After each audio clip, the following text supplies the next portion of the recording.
From Washington, this is the CBS Evening News with Walter Cronkite. Good evening. President Carter, on short notice, is addressing the nation tonight on a subject the White House describes as good news and of national and international importance. The signs pointed to a breakthrough in restoring diplomatic relations with China. Marvin Kalb has more on that. After a round of intensive secret negotiations in Peking, the U.S. and China have agreed on the terms of a complicated formula for establishing normal diplomatic relations between the two countries. According to informed sources, there is to be an exchange of visits between the leaders of the two countries. The Chinese leader is to come to the United States first, then President Carter is to go there. Just when is not yet known. In this case, normalization would mean that the U.S. would be allowed to maintain what amounts to a trade and consular office on the island of Taiwan, home for the nationalist Chinese since 1949, when the communists gained control of the mainland. It is not known at this time whether the Chinese communists will allow the U.S. to maintain a military relationship with Taiwan. A defense treaty between the U.S. and Taiwan does exist. Normalization implies that this treaty would have to be either abrogated or drastically changed. Recent negotiations between the U.S. and China have been controlled by the President's national security advisor, Zbigniew Brzezinski. They have been so secret that when some State Department officers have gone to the White House for meetings, they've generally told their colleagues here they are going home sick. Soviet Ambassador Dobrynin was given the news at the White House this afternoon. Later, when approached by CBS News and asked whether his government is in any way disturbed, he responded, "No. Why? This is only natural." Dobrynin's attitude may be explained by the fact that the U.S. and Russia are now on the verge of a new strategic arms agreement that is to be capped perhaps next month by a summit meeting between Presidents Carter and Brezhnev. Marvin Kalb, CBS News, the State Department. And there's even some speculation in Washington this evening that the president will have something to say tonight on that SALT agreement. There's even more speculation from unnamed sources that Energy Secretary Schlesinger, just back from a visit to China, would be named the first U.S. ambassador to Peking. The unusual secrecy surrounding the subject of Mr. Carter's announcement created an atmosphere of drama and suspense at the White House all afternoon, and Bob Schieffer has more on that. The speculation that it concerned China began this morning when Energy Secretary James Schlesinger, a recent China visitor and often called China's favorite American because of his tough views on the Soviet Union, was seen conferring earnestly with several key aides at the White House. It intensified when Soviet Ambassador Anatoly Dobrynin's limousine was seen entering the White House grounds at mid-afternoon. He conferred with National Security Advisor Brzezinski for 19 minutes. Dobrynin wouldn't say what it was all about, but the brevity of the meeting suggested he had simply been informed of something and had not been called in for discussion. As darkness fell, key congressmen were being called in for special briefings, and network anchormen were invited to drop by just before the president spoke tonight. Through it all, the White House maintained a strict official silence. Even after the news began to leak out elsewhere, they refused comment, and that only added to the drama that had been building all day. That did not make White House aides all that unhappy, since it also ensured that the drama would continue to build right up until the time when the president makes the announcement on TV tonight. Bob Schieffer, CBS News, the White House. Well, it's not known whether this might have any bearing at all on tonight's announcement, but the Environmental Protection Agency reports that China conducted an atmospheric nuclear test at their Lop Knoll test site at 1 a.m. yesterday. No further information was given on that. CBS News, of course, will cover the president's speech live beginning at 9 p.m. Eastern Time. Almost 3 decades have passed since the United States last recognized diplomatically the existence of a nation the size of the United States and with twice the population. Bill McLaughlin reviews the history of that situation. U.S. diplomatic relations with China followed Chiang Kai-shek's defeated Kuomintang army across the Straits of Formosa to Taiwan in 1949. Communist China, with its population of more than 400 million, officially did not exist. China was Chiang Kai-shek and Taiwan. Our only contact with Peking was on the battlefield when the People's Republic entered the Korean War in late 1950. After that war, no trade, no travel, and no diplomatic ties, and a U.S. veto kept China out of the United Nations. For almost 2 decades, Chairman Mao Zedong's China went through several internal convulsions, but its anti-American propaganda line remained unchanged. The other China, Taiwan, received massive economic and military support from the U.S. It was a deeply emotional commitment born in the days of McCarthyism and nourished by fears of international communism. Taiwan and Korea became the front line, the place where communism had to stop or else. Protected by the U.S., Taiwan developed a thriving economy and one of the highest standards of living in Asia. But foreign policy started to change in the mid-60s when China and the Soviet Union began a war of words that threatened to develop into real war. By the end of the decade, President Richard Nixon's Secretary of State, Henry Kissinger, began seriously examining new options. And on the morning of February 21st, 1972, Nixon began the first presidential trip to mainland China.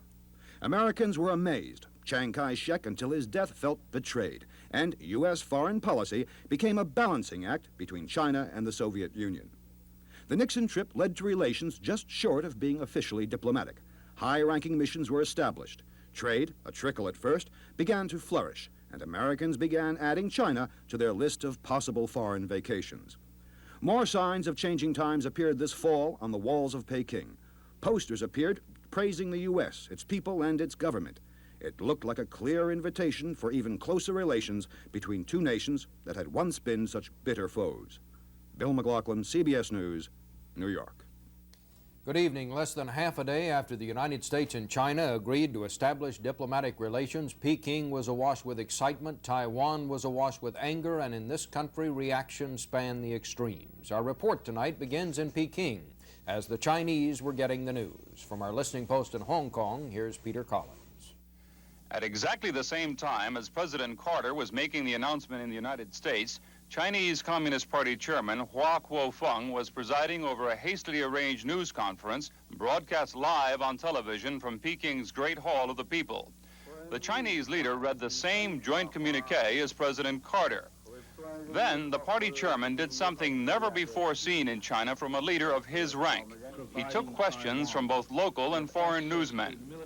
It was Hua's answer to one of these questions that revealed a sharp disagreement remains between the two sides. He said China could absolutely not agree to America's intention to continue selling a limited number of defensive weapons to Taiwan, even after normalization. We hold that after the normalization, the continued sale of arms to Taiwan by the United States does not conform to the principles of the normalization. So our two sides had differences on this point. Nevertheless, we reached agreement on the joint communique. A special extra edition of 1 million copies of the People's Daily announcing the news was quickly sold out. And Leonard Woodcock, the chief of the U.S. liaison mission, soon to be upgraded to an embassy, was invited to appear on Peking television. May I say, except for the last relatively brief period, China and the United States have a long history of friendship. And I am proud that again, we are to be joined in a normal relationship. Although the Chinese are practiced at whipping up public scenes of support, there seemed to be genuine enthusiasm in the streets of Peking for the news that China and America are now officially to be friends. As Peking celebrated, observers outside China were widely agreed that Taiwan will not only survive the shock but prosper, and that the deeper implications of the new relationship involve all the superpowers. What is seen here as more important for the future of all Asia is what Chairman Hua seemed to be emphasizing in his remarks today, the virtual formalization of an alliance between China, the U.S., and Japan to counterbalance and contain the Soviet Union in Asia. Peter Collins, CBS News, Hong Kong. Many Taiwan residents first saw the news in a traditional Chinese way, spelled out in wall posters. They were stunned, horrified, bitter. It is not a good day to be an American in Taiwan, remarked one man. Most everyone agreed with the official government statement that angrily denounced the United States for violating repeated promises to honor commitments to Taiwan, despite the increasing warmth toward the mainland. The government quickly postponed elections scheduled for next week. Several candidates put up signs proclaiming that the country must stand united in this time of peril. To the people here, the greatest loss is not so much the diplomatic recognition, but the American Defense Treaty. Now Taiwan's half-million-man army stands alone, no longer guaranteed American support or American weapons if the communists attack. And it is firmly believed here that one day they will attack. 2 months ago, President Chiang Ching-kuo reviewed a mammoth military display. Today, he put all military forces on wartime alert. He told his people today that they must fight alone for freedom and survival, that he will never negotiate with the communists nor give up the dream of recovering the mainland. The break with the United States has been expected for many years, but the announcement nonetheless was a stinging surprise, and the only response that an angry government has for its shocked people is to repeat over and over again Chiang Kai-shek's admonition to be firm in adversity. Bruce Dunning, CBS News, Taipei. Some of that Taiwanese anger took the form of protests outside the U.S. Embassy in Taipei. A few eggs were thrown and some windows broken. The crowd then marched on to the American military compound, where some smashed through a gate and Marine guards drove them back with tear gas. Elsewhere, the Soviet press agency reported the China developments in brief factual dispatches, but without comment. A hint of what the Kremlin's reaction may be came from Bulgaria. It accused China of taking the step in order to further its expansionist aims. With the United States switching its diplomatic recognition to Peking, only 20 nations now maintain diplomatic ties with Taiwan. This country is the last of the major Western allies to take the step. France became the first in 1964. At that time, Mao Zedong was in power in China. Now most of it rests with Deng Xiaoping, a man who, as Bernard Kalb reports, pays lip service to Mao while at the same time dismantling his thoughts. Tough-minded, a rare survivor of China's political infighting, an all-out communist, but one who prefers results over slogans, a pragmatism that has often made him a marked man in the eyes of Maoist radicals. With that emphasis on the practical, coupled with the centuries-old strategy of playing off what the Chinese call one barbarian against another, Deng has regularly explored the possibility of establishing a Chinese connection with the United States as a counterweight against Russia. He was in this country unofficially in 1974, only to attend a United Nations session. A visit to Peking is considered significant if it includes a meeting with Deng.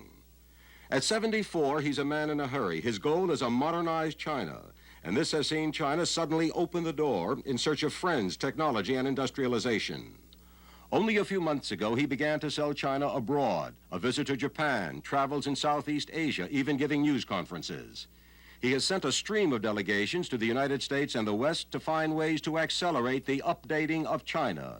Students from the mainland have started to study in American universities. Next month, Deng himself is due in the United States. His visit will dramatize the new U.S.-China tie. But on a personal level, it will fulfill his ambition of touring America at least once, as he's put it, before he goes to see Marx. Bernard Kalb, CBS News, Washington.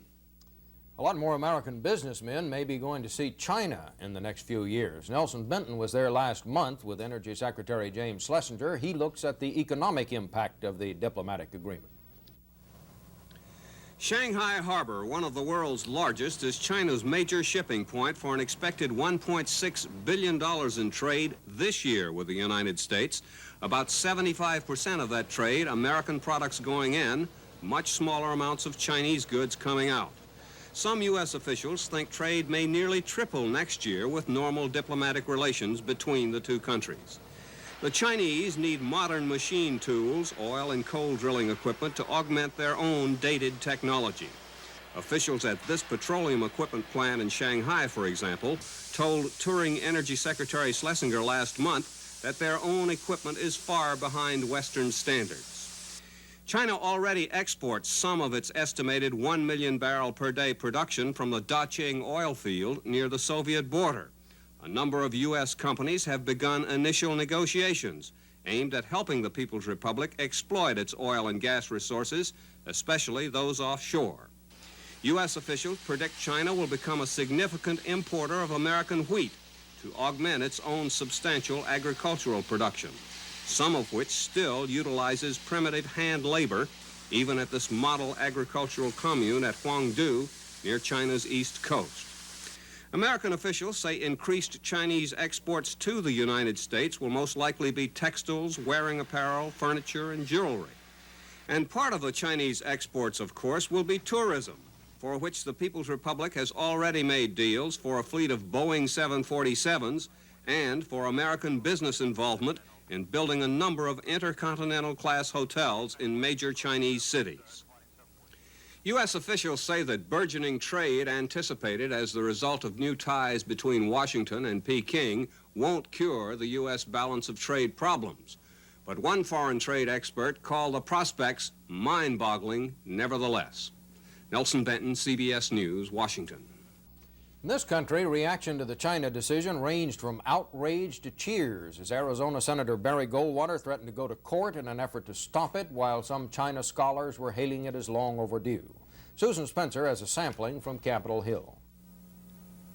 Democratic Senator Frank Church echoed the sentiments of many Democrats, saying the normalization makes eminent good sense. For the last 30 years, our policy in Asia has been based upon an illusion that China wasn't there, or at least the Peking government was not actually the government of China.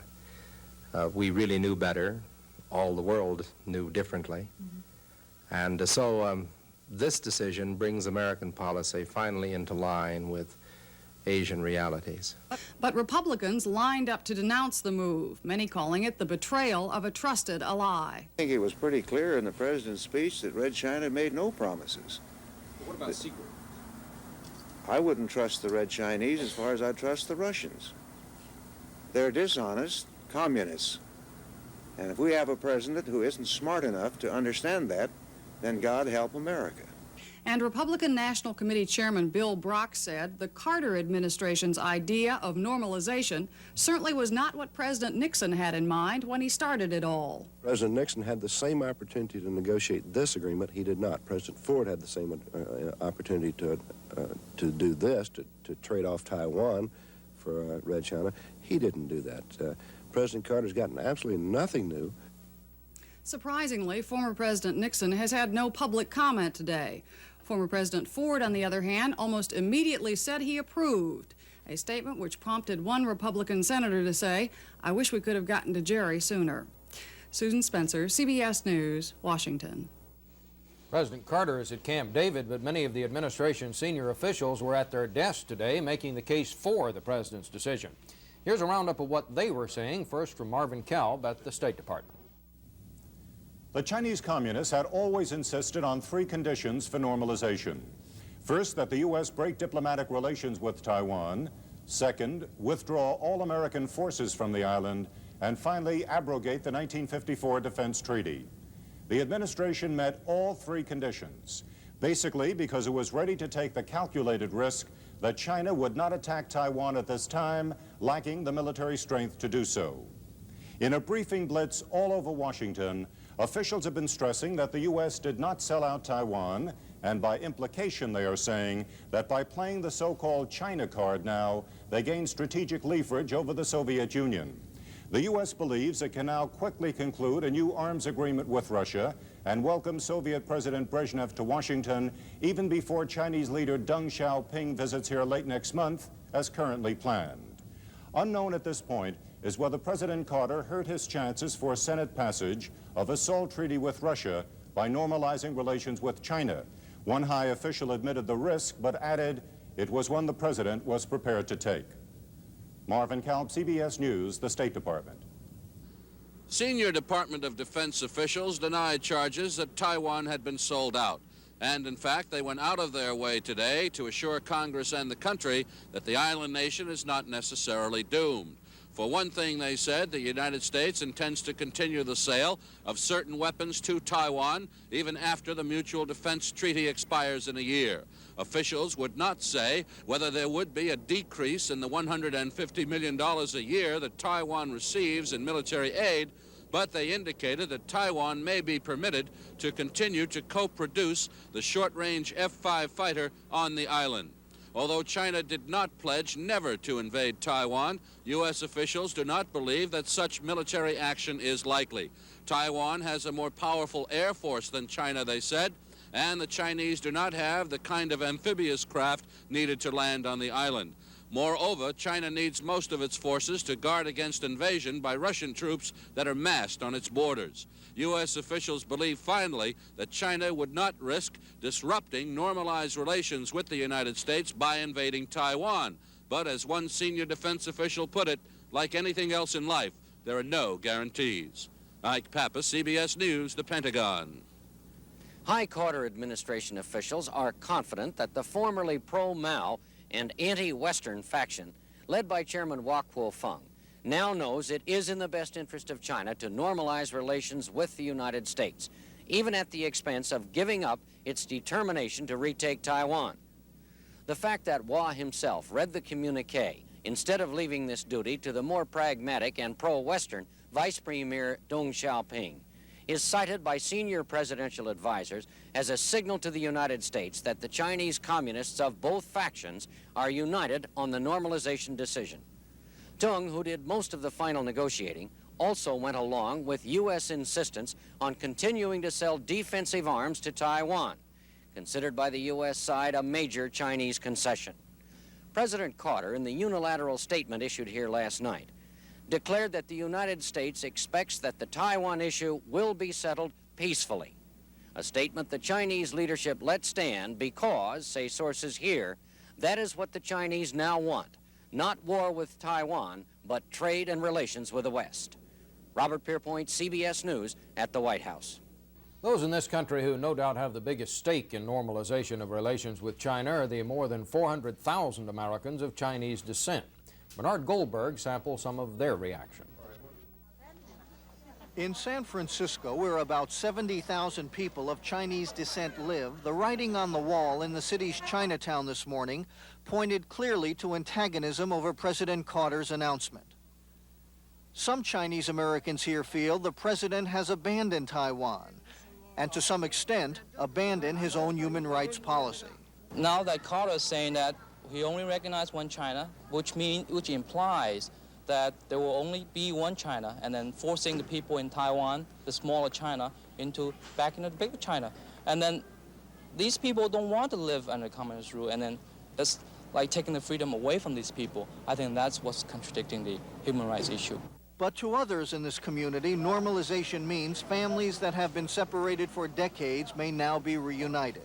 As a result of normalization, I think the families are going to be reunited. I think some are going to go over to China, and others are going to immigrate into the United States. Because I think we have been victims of a past hostile relationship between the United States and China in the last 30 years. And this is the first time a major breakthrough in the relations which will enable family reunion. And some Chinese Americans say there has been a stigma attached to those who advocate peaceful ties with mainland China. And they hope normalization will eliminate that stigma.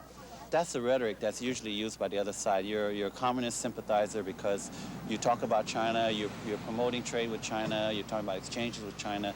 But actually, a lot of us are born here, and we have a stake in this country. But whenever we start to talk about our motherland, this political stigma starts to set in.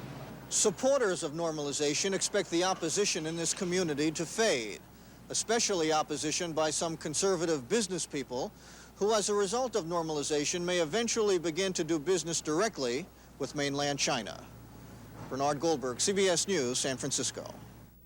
In his commentary tonight, Rod McLeish notes that popular sentiment seems in favor of Mr. Carter's China policy, but that some people are raising questions about the way it has been carried out. The post-Mao Zedong leaders of China are exotics in the political vision of America. We are fascinated by them, and opening diplomatic relations with Peking is an historic innovation by President Carter. The rage of the established political right over the announcement was predictable. To Senator Barry Goldwater, the Chinese live on Taiwan, while Peking is full of communists. But even moderates in Congress who applaud the president's action are haunted by the way Mr. Carter went about it. The last Congress overwhelmingly passed a resolution asking the president not to take such a step without first consulting Capitol Hill. The fact that the president ignored that sense of the Senate evokes old memories of the years when Presidents Nixon and Johnson were trampling all over Congress's foreign policy role. There's another larger, if vaguer, issue. Our defense treaty with Taiwan can be scrapped upon 1 year's notice by either side. Mr. Carter has given the 1 year's notice. But it's already being asked, if the Senate must consent in the making of treaties, must it not consent to the termination of them? Mr. Carter's people say no. A good many members of Congress aren't quite so sure. The timing of President Carter's China announcement seems to be beyond coincidence.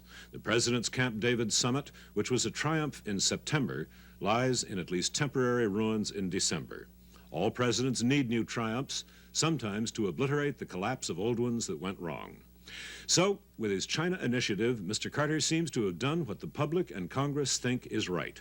But it was done in haste, and the way of doing it, in the words of one Washington old-timer, wasn't quite thought through.